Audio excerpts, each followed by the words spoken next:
안녕하세요. 절대값TV의 문PD 한PD입니다. 서울 지역을 한번 좀 살펴보다가 깜짝 놀래가지고 한번 급히 방송을 한번 제작을 해봤어요. 서울 지역의 아파트 가격을 좀 모니터링 하다 보니까 저도 깜짝 놀랐어요. 저렴한 지역이 대부분이 없어졌다라고 생각을 해요. 쉽게 얘기해서 준신축 기준 10억 이하의 아파트는 전멸이다. 물론 이제 나홀로 아파트라든지 소규모 아파트들은 있겠지만 어느 정도 단지를 형성하고 역세권, 준역세권 기준으로 10억 이하의 아파트는 없어진 것 같다라는 얘기예요. 일반적으로 이제 서울하면 아파트 가격이 제일 비싼 게 이제 강남이잖아요. 강남은 우리가 얘기할 것도 없고요. 송파, 여기도 얘기할 거 없죠. 잠실, 엘스, 리센트, 여기는 20억이 넘는 아파트니까, 잠실 주공 5단지는 28억 갔나요? 8억 갔나요? 그 다음에, 옆쪽으로 오면, 이제 강동 고덕이잖아요. 여기도 이제, 재건축이 다 됐죠? 재건축이 이제 어느 정도 돼가지고, 여기도 이제 고덕 그라시온 같은 데가, 5구가 13억 5천 정도. 그러니까 한 18억 정도지 않겠어요? 84 정도가. 18억에서 20억 정도 나올 것 같아요. 이게 이제 강동도 좋은 지역이지만, 그 정도까지 할 지역은 아니었잖아요. 예전 기준으로 볼 때. 자, 보시죠. 자, 보시면, 이제 우리가 더 충격적으로 받아들여야 될 게 뭐냐면 반포는 강남의 핵심 지역이니까 집값의 선봉장이잖아요. 자, 이것 때문에 이 흑석동이 20억이 넘죠. 자, 이 아크로 리버하임이죠. 여기도 한강이 잘 보이고 역세권이죠. 2019년형인데 5구가 싼 게 한 16억 정도. 이건 한 25억 하겠죠. 강이 보이는 거는. 그리고 흑석 뉴타운이야 굉장히 비싼 뉴타운이죠. 그러니까 여기도 비싼 거고. 자, 보시면 얘가 노량진 이제 뉴타운이에요. 자, 이 노량진 뉴타운도 프리미엄이 15억이라고 그래요. 15억. 그냥 원가 빼고 내가 내는 프리미엄이 15억 정도를 줘야 입주권을 살 수 있다라는 거예요. 이 노량진 지역이 그렇게 좋은 지역은 아니잖아요. 정주요건이 좋은 지역은 아니잖아요. 이 자꾸 옆에 재개발되면서 어떤 부의 효과가 생기면서 이 지역 자체의 입지는 좋은데 이 지역의 정주요건이 좋은 지역은 아니거든요. 소규모 빌라들로 이렇게 밀집 지역이고 그렇게 어떤 강남과 같이 어떤 상권이 발달되어 있거나 그런 지역은 아니에요. 자, 그러나 여기도 15억 이상을 줘야 된다. 신동아 리버파크 이 주변의 아파트도 찍어보면, 자, 여기도 85제곱미터가 제일 싼 게 9억 3천이에요. 구평 기준으로 보면 이제 10억대 이상이라는 거예요. 자, 이건 2001년도형인데, 그러면, 자, 보시죠. 계속 보시죠. 자, 이 앞으로 가면 여의도니까, 여의도는 말할 것도 없이 여기는 최고 비싼 지역 중에 하나고, 자, 이 옆쪽이 이제 신길동이잖아요. 자, 이 신길동도, 신길 뉴타운이라는 게 생겼죠? 자, 신길 뉴타운이 얼마인가 보시죠. 힐스테이트, 클래시안, 여기 이제 재개발한 지역이죠. 7호선 라인에, 여기 62제곱미터가, 13억이네요. 저희 몇 년 전에 84 구평이 제가 8억 5천을 본 적이 있었거든요. 불과 3, 4년 전 이야기 같은데, 지금은 한 13억 8천 정도. 자, 그러니까 이게 서울이 어느 시기에 그냥 가격이 이번 상승 사이클에 가격이 너무 많이 올랐다라는 거, 너무 많이 올랐다. 자, 옆으로 오면 영등포잖아요. 영등포가 또 입지가 좋잖아요. 이 당산동 이런 지역도 또 굉장히 비싸요. 자, 보시면 당산동 삼성 레미안 여기 물레 자이가 있는데 한번 아무거나 찍어보시죠. 찍어봐도 굉장히 비싸겠죠. 자, 여기 109제곱미터면 이게 한 38평 되나요? 15억 4천이에요. 15억. 자, 역세권이니까 당연히 비싸겠죠. 자, 서울의 아파트 가격이 이렇게 전체적으로 다 비싸다. 비싸다. 자, 이제 이게 과연 전세가율이 얼마나 하느냐는 또 두 번째 문제이죠. 자, 양평동도 보시면 역시 72제곱미터 20한 7, 8평 되나요? 이것도 9억이에요. 그리고 84는 한 10억이 넘어요. 12억까지 가고 있어요. 자, 그 옆으로 보면 목동이에요. 목동. 자, 목동은 우리가 말할 필요가 없는 거죠. 여기는 엄청나게 비싼 데고. 자, 옆으로 보면 등촌동, 마곡, 우장산이 있는데 있죠. 마곡은 또 말할 필요 없죠. 여기도 한 15억 정도. 등촌동도 소규모 아파트가 많으니까 여기도 비싸죠. 한강변이니까. 가양 6단지. 이거 몇 평수가 큰 단지는 아닌 것 같은데. 77제곱미터. 자, 그러면 이게 한 7, 8평 되나요? 이것도 10억이에요. 1992년도형이 10억이다. 재건축이 될 수 있는 지역도 아니에요. 어떤 용적률이 그렇게 나오질 않으니까 그렇게 비싸다라는 거죠. 또 계속 가보시면 이제 마구까지 왔으니까 뭐 거의 끝까지 온 거예요. 그나마 이제 예전에 그 싸다고 했던 지역이 이 뭐 신월동 이런 지역 아니겠어요? 이제 이런 지역인데 여기도 이제 뭐 뉴타운인가 들어서 가지고 또 굉장히 비싸졌어요. 여기도 뭐 76제곱미터가 1억 7천 정도. 조금 싸네 외곽적으로니까 한 7, 8평이 7억 7천 정도. 자, 여기는 조금 싸네요. 그러면 우리가 이제 서울에서 그나마 이제 가격이 좀 제일 저렴했던 지역이 바로 이 은평구예요. 은평구. 자, 이 은평구의 수색 뉴타운이 이게 보시면 이게 다 헐렸어요. 다 재개발이 되었다는 거죠. 재개발이. 자, 여기 그러면 얼마 하겠어요? DMC 롯데캐슬. 여기 84가 DMC 롯데캐슬이 14억이 12억, 뭐 14억, 뭐 그 정도 해요. 자, 옆에 보시죠. DMC SK뷰. 여기도 이제 입주한 지역이에요. 여기도 5구가 13억이에요. 굉장히 낙후된 지역이었어요. 입지는 좋은데 낙후된 지역을 정비사업에서 이렇게 아파트를 만들었는데 12억, 15억, 17억. 자, DMC 센트럴 자 여기 굉장히 입지가 좋은 지역이죠. 17억. 자, 실거래는 뭐 얼마가 되는지는 알 수는 없어요. 자, 실거래는 뭐 작년에 찍은 게 14억 6천, 15억까지는 찍었다는 얘기죠. 지금 나오는 거는 17억이다라고 보시면 돼요.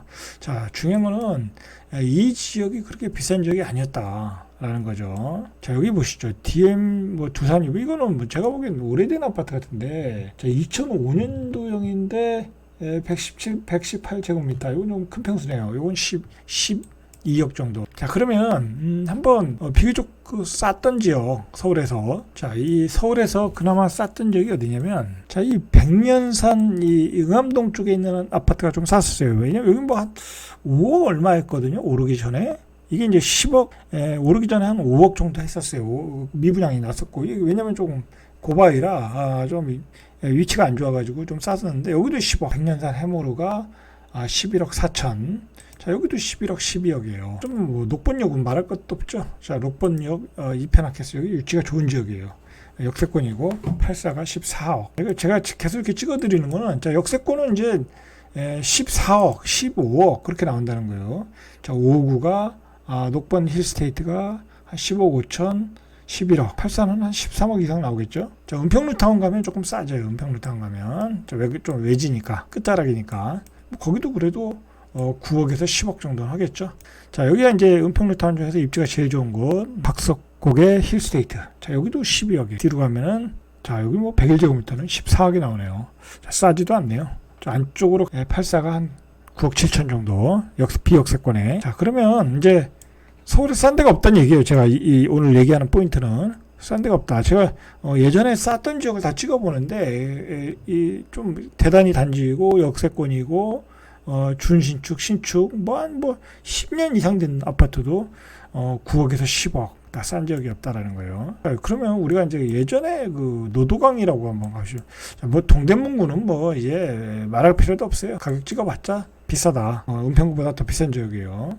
뭐 금호동은 말할 것도 없고. 이번에 그 미아 하나 뽀레가 1억 정도의 분양을 했는데 미분양이 났죠. 그래서 이제 주축 무순위 청약을 하고 있는데, 그 사람들이 그 가격에 분양한 것은 바로 이러한 가격을 근거로 이야기한 거예요. 근거로 분양을 했는데 미분양이. 자, 이런 지역들이 이게 노도강이라고 해서 이제 노원구, 도봉구, 강북구 그런 지역이잖아요. 자, 그리고 이제 아파트도 좀 오래됐고. 자, 한번 보시죠. 아무나 지금. 자, 84가 이게 몇 년도형인가요? 1990년도형. 84가 7억 5천. 그러니까 한 30년 되면 뭐 재개발 재건축 이슈 없고 한 7억 5천. 이제 뭐 서민들이 가장 살 수 있는 가격대가 되는 거죠. 6억 9천. 뭐 이제 선택의 여지가 없어요. 선택의 여지가 없어. 자, 이거 이제 오르기 전에는 뭐 한 3억 5천, 6천 거의 2배가 뛴 거죠. 이제 서민들이 가장 그나마 싸게 살 수 있는 거, 수리해서 싸게 살 수 있는 가격대가 한 6억에서 7억대. 노도강. 자, 이런 지역들. 자, 이런 지역들 다 이런 선택밖에 없어요. 이런 선택밖에 남은 게 없다. 자, 노원구로 가보시죠. 자, 수락산 쪽 보시죠. 자, 이런 적도 위치가 좋잖아요. 5구 사이즈가 한 6억 5천. 5구 사이즈가. 상계주공 한번 보시죠. 상계주공 9단지. 자, 여기가 66제곱미터면 8억 5천. 20한 6, 7평 되나요? 자, 8억 5천. 당연히 오래됐겠죠. 재건축 이슈가 있을는지는 모르겠는데 1988년도 자 8억 5천. 이거 뭐 서민이 사기에는 싼 가격은 아니죠. 그렇죠. 자, 이 정도로 뭐 서울을 뭐 더 찍을 것도 없어요. 싼 게 없다. 우리가 한번 생각을 해, 뭐 마포 뭐 레미 한번 생각할 것도 없고, 뭐 서울의 그 외곽 지역도 이게 서민들이 사기에는 부담스럽다라는 거예요. 부담스럽. 전세가율을 한번 보시죠. 자, 뭐 아무데나 한번 찍어보시죠. 봉천동 관악 푸르지오 25평이 8억 9천에서 9억인데, 저 전세가율을 보시죠. 전세가율이 한 43%. 아마도 서울은 전세가율이 한 43%에서 한 50%, 많아는 60% 차이다. 뭐, 그 정도도 지금 뭐, 반포 아크로 리버파크도 제가 알기로는 한 50% 정도 되는 걸 알고 있거든요. 50% 정도. 자, 여기도 보시면은 봉천동 동아파트, 여기도 단지 수가 커요. 여기는 61%. 자, 그나마 이제 한 61%가 넘어요. 자, 이제 서울이 이 전세가 비율이 높을 때는 한 7, 80%가 나왔어요. 50%는 굉장히 적은 거고, 60%는 뭐 그나마 조금 전세가율이 좀 나오는 거고, 보시죠. 여기도 보시면 한 58%. 자, 조금 이제 입지가 좋은 새 아파트를 보시죠. 아까 봤던 그 아크로 리버하임 보시죠. 34평이 21억이 나오네요. 전세가율이 62%. 그나마 그래도 좋은 지역이니까 전세가가 62%까지 받쳐주네요. 13억까지. 자, 우리가 이것도 생각을 해요. 과연 저 아파트에 13억에 전세 사시는 분이 13억에 자기 순수한 자금이 있어서 저 13억에 살까요? 자금이 있는 분도 있고 없는 분도 있을 거란 말이에요. 근데 아마도 반 이상, 60% 이상은 대출을 받았을 거라는 거예요. 대출을 받았을 거다. 자, 그러면 지금 금리가 올라가고 있잖아요. 금리가 올라가고 있다는 거예요. 참 이거 피곤해지는 거예요, 지금 서울에 사는 사람들의 삶이 굉장히 피곤해지고 있다. 전세 사는 사람들도 전세 가격이 복동하는데 더 대출을 받으려면 금리도 올라가고, 이것도 부담스러운데 지금 13억이라는 돈이 적은 돈이 아니잖아요. 만약에 전세 대출을 받았다면, 어느 정도 받았는지 모르지만, 이것을 산 사람도 사실 괴로워. 뭐 21억에 샀던 18억에 샀던 이분도 대출을 받았을 거라고. 저희 피곤해진 거예요. 이제 금리가 올라가니까. 자, 아까 수색을 보시죠. 수색. 자, 이 지역 같은 경우가, 자, 여기 이제 51%, 매매가 10억 4,500, 전세 5억 3천 정도. 자, 8호 타입. 뭐 큰 평수는 아니잖아요. 50% 정도. 서울은 50% 정도. 그리고 서울은 수요가 많잖아요. 자, 그런데도 52%. 다 그래요. 45%에서 한 60% 사이. 그러니까 평균 50%에서 55% 사이라고 보시면 될 것 같아요. 자, 한번 구축 한번 보시죠. 이런 지역이 이제 구축이거든요. 저 구축이 신사동의 구축 48%. 그래요. 조금 이제 떨어지는 아파트들. 자, 46%. 자, 이제 대충 봤듯이 45 많이 나오는 건 60%. 그러니까 한 50% 정도라는 거거든요. 일단 우리가 전세가율을 보면 지금의 가격이 굉장히 높다라고 보셔야 돼요. 지금 서울의 아파트 가격이 굉장히 높다. 전세가율에 비하니까. 그러면 사실 이제 서울의 아파트를 살 수 있는 어떤 수요의 어떤 기반이, 체력이 굉장히 약해진 거예요. 보통 이제 전세가율이 한 70, 75%, 뭐 80% 막 그렇게 돼야 전세 가격이 올라가면서 매매를 전환을 하면서 대출을 받아서 집을 사거든요. 근데 이렇게 전세가율이 50% 돼가지고서는 당분간 집값이 올라가기가 힘들어요. 체력이 안 되니까.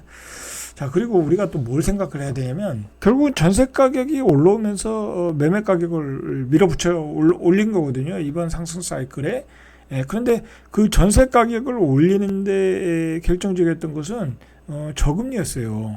그 저금리. 자, 그 저금리가 금리 인상 기조로 고금리로 지금 바뀌고 있다라는 거예요. 그러니까 추가로 전세를 대출 받아서 전세금을 올려주면서 살 수가 없단 말이에요. 그러니까 이제 전세 대신 월세로 전환을 하고 있잖아요. 지금 월세가 거의 48%까지 올랐다고 그래요. 거의 반 정도까지 왔단 말이에요. 대부분이 지금 반이 월세를 살고 있는 거야. 서울 사람들이 아주 그 힘든 삶을 살고 있다는 거야. 자, 그리고 결국은 이제 시장의 돈의 유동성이 풍부해졌기 때문에 이렇게 올랐고, 유동성을 풀었던 것은 대한민국의 경제가 좋았다는 거예요. 세계화의 어떤 세계 속에서 어떤 그 세계가 이제 하나가 돼가지고 어떤 무역 시스템을 만들어가지고 이렇게 왔잖아요, 지금까지. 그러면서 우리나라가 굉장히 고대 경제 성장을 했어요.